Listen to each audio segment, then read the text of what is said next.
বাংলাদেশের উত্তরের জেলা লালমনিরহাটে কি একটা বিমান ঘাঁটি তৈরি হতে যাচ্ছে চায়না এবং পাকিস্তানের ইনভলভমেন্টে? এ ধরনের একটা প্রশ্ন ভারতের মিডিয়ায় করা হচ্ছে এবং সেটা নিয়ে প্রচুর স্পেকুলেশন দেখা যাচ্ছে। আপনারা যে কেউ দেখতে পারেন, ইকোনমিক টাইমস এই রিপোর্টটা করেছে, পরে অনেকগুলো চ্যানেল, টিভি চ্যানেল, ইউটিউবে আমি দেখলাম যে তারা এটা নিয়ে আলোচনা করছেন রীতিমতো তথাকথিত বিশেষজ্ঞদেরকে ডেকে এনে। এবং এই মুহূর্তে বাংলাদেশ নিয়ে সবচেয়ে বেশি কনসার্নদের একজন পালকি শর্মা, তিনি নিজেও একটা এপিসোড তৈরি করেছেন তার এই বাংলাদেশের এই বিষয়টা নিয়ে। ঘটনা কি এবং আমাদের আসলে কি করা দরকার সেই আলাপটা একটু করতে চাই।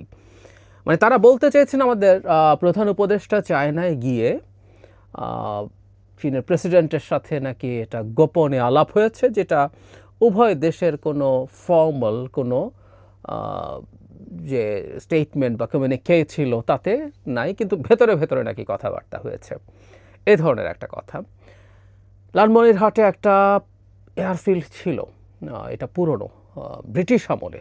আমি উইকিপিডিয়া ঘেঁটে দেখলাম এটা 1931 সালে তৈরি হয়, দ্বিতীয় বিশ্বযুদ্ধে ব্যবহৃত হয়। তারপর যুদ্ধ শেষ হওয়ার পর এটা বন্ধ হয়ে যায় এবং এই বন্ধ হয়ে যাওয়ার পর এটা দীর্ঘদিন ছিল বন্ধ। তারপর 80s-এ একবার কিছুদিন এখানে সাধারণ বিমান, মানে কমার্শিয়াল বা যাত্রীবাহী বিমান ওঠানামা কিছুদিন করেছিল, পরে আবার বন্ধ হয়ে যায় এবং এটা আবার চালু করার পরিকল্পনা শেখ হাসিনার সময় হয়েছিল। এরকম বেশ কিছু রিপোর্ট পাওয়া যায় এটা 2019, 20, 21 নানান সময় এটা চালু হবে, চালু হচ্ছে, এ ধরনের আলাপ ছিল। কিন্তু এখন যে আলাপটা হচ্ছে সেটা হচ্ছে এখানে একটা বিমান ঘাঁটি হতে যাচ্ছে। এবং আমি ঠিক জানি না, মানে একটা বিমান ঘাঁটি মানে এখানে এয়ারপোর্ট যদি হয়, একটা ঘাঁটি পাশাপাশি যদি থাকে, তার জন্য চায়নাকে লাগবে কেন, পাকিস্তানকে লাগবে কেন?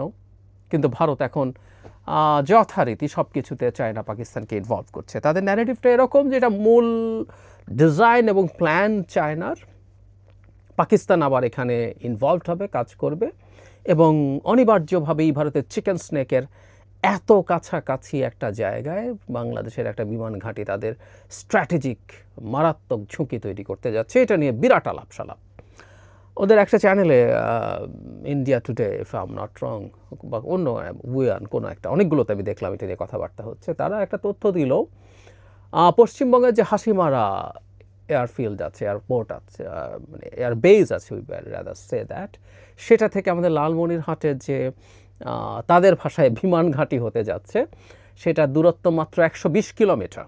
এবং তারা ওই হাসিমারা এয়ার ঘাঁটিতে এখন তাদের প্রিভিয়াস সব ফাইটার তো আছেই, রাফালও ওখানে তাদের লেটেস্ট যে ফাইটার রাফাল, মানে ভারতের তাদের যে সংগ্রহের যেসব ফাইটার আছে তার মধ্যে এটা কি সবচেয়ে আধুনিক হিসেবে ধরা হয়, সেটা ডিপ্লয় করেছে। সেখানে আরও চিকেন স্নেকে তারা আরও তাদের ব্রহ্মস মিসাইল আছে, তাদের S-400 এয়ার ডিফেন্স সিস্টেম আছে, মানে সবই সফিস্টিকেটেড জিনিসপত্র ওখানে আছে এবং সেটার খুব কাছাকাছি বাংলাদেশের এই এয়ারফিল্ড, এবং এটা চায়না পাকিস্তানের নিয়ন্ত্রণাধীন, তাই বলতে চাইছে তারা। নর্থে চিকেন স্নেকের নর্থের দিকে তো চায়নার অবস্থান আছেই, এখন সাউথেও যদি হয় তাদের ভাষ্যমতে এটা খুবই বড় স্ট্র্যাটেজিক ঝুঁকি।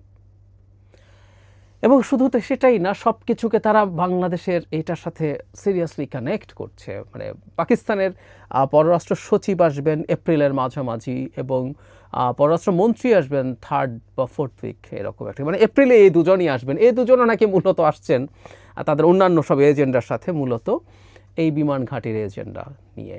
নট অনলি দ্যাট, আমরা এর আগে দেখেছি যে পাকিস্তান থেকে বাংলাদেশ ফাইটার প্লেন কিনবে বলে প্রচণ্ড শোরগোল করেছিল এবং তারা কেউ কেউ দাবি করছে, এগুলো সব মেইন স্ট্রিম চ্যানেল, বাংলাদেশের পাইলটরা নাকি পাকিস্তানে অলরেডি ট্রেনিং নিচ্ছেন সেসব ফাইটারে। এই ধরনের আলাপ আলোচনা আছে। এখন শুরুতে যে কথাটা বলেছিলাম যে বাংলাদেশ যদি এখানে এমনি একটা কমার্শিয়াল এয়ারপোর্ট হওয়ার কথা শেখ হাসিনার সময়ই ছিল, সেটা হতেই পারে, হওয়া উচিত হয়তো হবে। কিন্তু যেটা সবচেয়ে জরুরি কথা, আমরা যদি ওখানে একটা এয়ার বেস করতে চাই, বিমান ঘাঁটি করতে চাই, সেটা আমাদের, আমি মনে করি, করে ফেলা উচিত। সেটা আমরা নিজেরা যদি পারবো, না হলে চায়নার যদি কোনো টেকনিক্যাল হেল্প নিতে হয় সেটা নিতেই পারি। আমি এমনকি পাকিস্তানেরও, আমি বহুবার বলেছি যে পাকিস্তানের অনেক সমালোচনা আমরা করতে পারি, কিন্তু মিলিটারি হার্ডওয়্যারে এবং মিলিটারির দিক থেকে পাকিস্তান আমাদের চেয়ে অনেক অনেক এগিয়ে আছে। পাকিস্তান নিজে তার নিউক্লিয়ার ওয়েপন তৈরি তো করেছেই, পাকিস্তান তার নিজের ব্যালিস্টিক মিসাইল তৈরি করে, ক্রুজ মিসাইল তৈরি করে, পাকিস্তান রীতিমতো তাদের স্যাটেলাইট, এই যে আমরা কিছুদিন আগে একটা স্যাটেলাইট কিনে টিনে পাঠিয়ে আমরা খুবই গর্ব করছিলাম, গর্ব দেখাচ্ছিলাম, অথচ পাকিস্তান তার বহু আগে নিজের তৈরি করা স্যাটেলাইট পাঠিয়েছে। শুধুমাত্র টেলিকমিউনিকেশন স্যাটেলাইট না, আরও বেশি অ্যাডভান্স যেটা টেলিকমিউনিকেশন খুবই সেকেলে ধরনের স্যাটেলাইট আমরা এভাবে বলতে পারি, বাংলাদেশ ওটাই একটা কিনে পাঠিয়েছে। পাকিস্তান রিমোট সেন্সিং স্যাটেলাইট, যেগুলো দূর থেকে নজরদারি করতে পারে বিভিন্ন কিছু, সেই ধরনের স্যাটেলাইট নিজে বানিয়ে চায়নার রকেট দিয়ে পাঠিয়েছে। তো পাকিস্তান এই জায়গাগুলোতে খুবই ডেভেলপড। সুতরাং আমরা যদি মনে করি পাকিস্তানের কাছ থেকে আমরা বেটার টেকনোলজিক্যাল সাপোর্ট পাবো, আমরা বেটার মিলিটারি হার্ডওয়্যার পাবো, আমি পাকিস্তানের কাছ থেকে ফাইটার কেনা নিয়েও ভিডিও করেছিলাম, এগুলো আমরা করব, আমাদের করতে হবে। একটা কথা মনে রাখা দরকার বা জরুরি, আমি একটা জিনিস দীর্ঘদিন থেকে বলছি যে শেখ হাসিনা পতনের পর ভারতকে তার বাংলাদেশের সাথে সম্পর্কটাকে রিয়ালাইন করতে হবে, এটা এসেনশিয়াল, ইটস আ মাস্ট। মানে বাংলাদেশ একটা সভরেন স্টেট, সে তার সভরেন্টি অনুযায়ী সে যেখানে যেখানে তার বেনিফিট হবে, যেখানে যেখানে তার সুবিধা হবে, সেগুলো সে তার মতো করে করবে, যেখানে সে সস্তায় পাবে, যেভাবে যেভাবে করার কথা।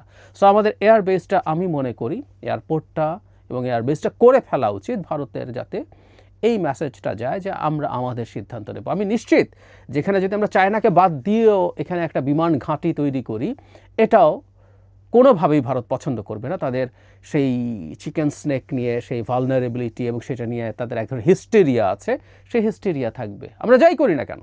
আমি দেখলাম কোনো জায়গায় আলোচনায় তিস্তা প্রজেক্টের কথা এসছে, বাংলাদেশ তিস্তা প্রজেক্ট কেন এখনও চায়নার সাথে আলাপ করছে? ভারত তো বলেছিল শেখ হাসিনা যাওয়ার পর, শেখ হাসিনার সর্বশেষ ভারত সফর বাংলাদেশের সম্রাজ্ঞী এবং ভারতের কৃতদাসী হিসেবে, সেই সফরে আমরা জানি যে ভারত এখানে তাদের প্রজেক্ট করে দেবে বলে বলেছিল। অথচ আমাদের এই প্রশ্নটা করা দরকার, আমাদের এই সোকল্ড প্রজেক্ট, এই প্রজেক্টটা আদৌ কতটুকু এফেক্টিভ হবে, ইটস এ ডিফারেন্ট ডিবেট, কিন্তু এটা করতে হচ্ছে কারণ ভারত আমাদেরকে তিস্তার ন্যায্য পানির হিস্সা দিচ্ছে না, তারা আবার করে দেবে। এখন আমরা তাদের কথা না শুনে কেন চায়নার কাছে যাচ্ছি আবারও, এসব নিয়ে তাদের বিরাট ক্ষুব্ধতা আছে। আমরা নিশ্চিত থাকতে পারি ভারত আসলে চায়নাকে এখানে ঢুকে পড়া থেকে নিবৃত্ত করতে চাইছিল। বাংলাদেশের এই প্রজেক্ট তারা করতো না, এটা জাস্ট ঝুলিয়ে দেওয়ার জন্য তারা করবে এরকম বলেছিলাম। আমি তখনই এই ধরনের একটা অ্যানালিসিস আমার জায়গা থেকে বলেছিলাম। যাই হোক, এখনও তারা একই রকম কাজ করবে। তারা মনে করছে বাংলাদেশকে তারা তীব্রভাবে চাপ দেবে এবং বাংলাদেশ সেই চাপে ভেঙে পড়বে। আমার মনে হয় না এটা করা উচিত। বিশেষ করে ভারত আমাদের কাছে যেসব নেগেটিভস করতে পারে, মানে এখন বাকি আছে বাংলাদেশের সাথে যুদ্ধ শুরু করা, এছাড়া আর সব রকম সংকট তারা করেছে, সব রকম ব্যবসা বাণিজ্য, এমনকি নিজের নাক কেটে পরে যাত্রাভঙ্গ করার মতো যে ভিসা বন্ধ করে দিয়ে কত রকম ব্যবসা থেকে তারা সরে গেছে। বাংলাদেশের ভেতরে ডিস্টারবেন্স তৈরি করার চেষ্টা, তাদের গোয়েন্দা সংস্থা দিয়ে লোকজনকে দিয়ে নানানভাবে এই সরকারকে ডিস্টেবিলাইজ করার চেষ্টা সব করেছে। সব করার পরও আমরা ভালোই টিকে আছি। সুতরাং এই যে ভারত ছাড়া আমাদের অনেক বড় বিপদ হয়ে যাবে, বিপদ শুধু আমাদের প্রয়োজন মেটাতে পারবো না সেরকমও না, তারা আমাদের বিরাট ডিজাস্টার ঘটিয়ে দিতে পারে। আমরা অন্তত সেই জায়গাগুলো পেরিয়ে এসেছি। সুতরাং এই সরকারের কাছে আমার কাছে মনে হয় যে সরকারের, এবং এই সরকার শুধু না, ভবিষ্যতের সরকারগুলোকেও আমাদের ডিফেন্সের যে প্ল্যান, আমাদের মিলিটারির যে স্ট্র্যাটেজি, সেটা আমরা শতভাগ ইন্ডিপেন্ডেন্টলি নেব। এখানে ভারতের কিচ্ছু করার নেই। মানে আমরা বাইরাক্তার ড্রোন কিনেছি, আমি একদিন একটা ভিডিওতে বলেছি, আপনারা যারা রেগুলারলি দেখেন তারা জানেন, সেটা আমরা আমাদের সীমান্ত এলাকায় এটা ডিপ্লয় করা হয়েছে, এরকম আলাপ দিয়েও তাদের খুবই ক্ষোভ। মানে আমরা ড্রোন কিনছি সার্ভেইলেন্সের জন্য, সেটা বাংলাদেশের ভেতরে সার্ভেইলেন্স, নো ওয়ে। আমরা আমাদের আশপাশে সার্ভেইলেন্সের জন্যই ওটা কিনেছি। তো এটা আমরা আমাদের সীমার মধ্যে ডিপ্লয় করলে হলো, তাদের এয়ার স্পেস যদি এটা ক্রস না করে তাতে কিছু আসে যায় না। কিন্তু প্রত্যেকটা ক্ষেত্রেই তাদের তীব্র ক্ষুব্ধতা আছে। আমি স্মরণ করব ইভেন শেখ হাসিনার সময় যখন বাংলাদেশ চায়না থেকে দুটো সাবমেরিন কিনেছিল, খুবই খুবই ব্যাকডেটেড সাবমেরিন, এগুলো কিছুটা রিফারবিশ করে দেওয়া হয়েছে এবং এখনকার একটা রিয়াল যুদ্ধের সিনারিওতে এই মিং ক্লাস সাবমেরিনগুলো খুবই দুর্বল ধরনের সাবমেরিন হিসাবে বিবেচিত, কিন্তু সেটাও ভারত সহ্য করে নাই। তাদের এটা নিয়ে তীব্র ক্ষুব্ধতা ছিল। তারা তাকে মিয়ানমারকে পাল্টা সাবমেরিন দিয়েছিল এবং ভারতের মিডিয়াতে তখন বীভৎস শোরগোল দেখতে পেরেছিলাম। তার মানেটা হচ্ছে এই বাংলাদেশ একটা স্বাধীন সার্বভৌম রাষ্ট্র হিসেবে দাঁড়াতে পারবে না, বাংলাদেশের একটা স্বাধীন সার্বভৌম রাষ্ট্রের উপযোগী বা বর্তমান বিশ্ব ব্যবস্থার উপযোগী, অ্যাবাভ অল এই অঞ্চলের অত্যন্ত গুরুত্বপূর্ণ জিওপলিটিক্যাল অবস্থানে বসে থাকা দেশ হিসেবে তার যে ধরনের শক্তিশালী সামরিক বাহিনী দরকার, 3 বাহিনীর কথাই বলছি, এরা ভারত সহ্য করবে না, করছে না, সেটা আমরা দেখতে পাচ্ছি। কিন্তু আমাদের মনে হয় সময় এসছে ভারতকে বার্তাগুলো দেয়া, বাংলাদেশ একটা সার্বভৌম দেশ, সে তার প্রয়োজন মতো, তার ইচ্ছে মতো এবং তার যেখান থেকে ইচ্ছা সেখান থেকে সে তার ডিফেন্স হার্ডওয়্যার সে কিনবে, মিলিটারি হার্ডওয়্যার সে কিনবে, তার ঘাঁটি সেটা বিমান, নৌ বা সেনা যেখানেই করা প্রয়োজন সেখানেই সে করবে, সেখানেই সে করবে।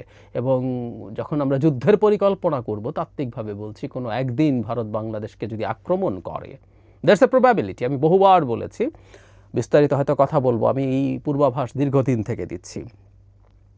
রাশিয়ায় পুতিন যেমন রাশিয়ানদের কাস্টোডিয়ান হিসাবে ইউক্রেনের ডনবাস এরিয়াতে একটা লো ইন্টেন্সিটি যুদ্ধ চালু করে রেখেছিল দীর্ঘদিন, 14 সালের পর থেকে, পরে তো পুরোপুরি ইনভেইডই করেছে, একইভাবে ভারত হিন্দুদের কাস্টোডিয়ান হিসাবে বাংলাদেশে ঢুকে পড়ার বা বাংলাদেশে একটা লো ইন্টেন্সিটি যুদ্ধ বা পুরোপুরি অ্যাগ্রেশন যে কোনো কিছু চালিয়ে দেওয়ার চেষ্টা করতে পারে।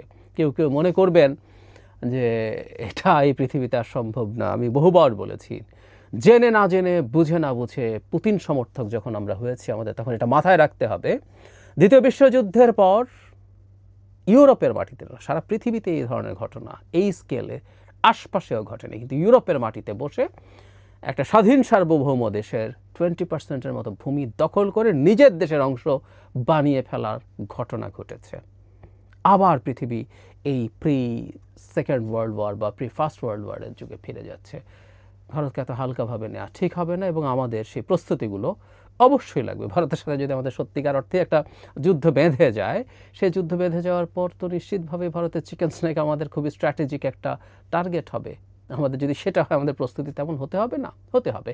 এই প্রস্তুতি রাখা ডাজন্ট নেসেসারিলি মিন আমরা যুদ্ধ করতে যাচ্ছি, কখনো না। যুদ্ধ করতে যাচ্ছি এটার কিছু না, কিন্তু প্রত্যেকটা প্রস্তুতি আমাদের মতো করেই তো রাখতে হবে।